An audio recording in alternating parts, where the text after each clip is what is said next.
ஒரு வெற்றி 4 தோல்விகளுடன் பாயிண்ட்ஸ் டேபிளில் அடியில் கிடக்கிறது மும்பை இந்தியன்ஸ் அணி. ஹர்திக் பாண்டியா, ரோஹித் சர்மா, பும்ரா, திலக் வர்மா, சூரியகுமார் யாதவ் என்று உலகத்தரம் வாய்ந்த வீரர்களை வைத்துக் கொண்டு மும்பை இப்படி திணறுவது ஆச்சரியமாக இருக்கிறது. இந்நிலையில் சில கடினமான முடிவுகளை எடுக்க நேரம் வந்துவிட்டதாக கேப்டன் ஹர்திக் பாண்டியா பேசியிருக்கிறார்.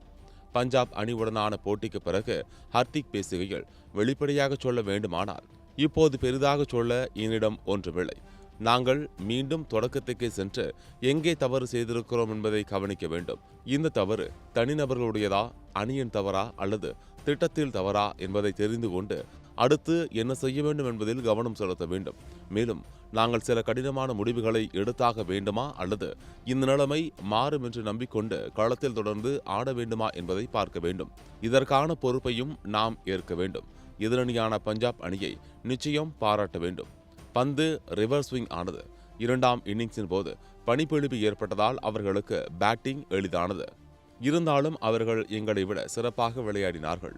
பஞ்சாப் அணியின் பந்து வீச்சு, பேட்டிங் மற்றும் ஃபீல்டிங் என அனைத்துமே சிறப்பாக இருந்தது என்று தெரிவித்திருக்கிறார். சக வீரர்களான ரோஹித், திலக், சூரியகுமார், பும்ரா ஆகிய நால்வரும் கேப்டனுக்கு எதிராக இருப்பதாக தகவல் வெளியாகி வரும் நிலையில் ஹர்திக் இப்படி பேசியிருப்பது குறிப்பிடத்தக்கது.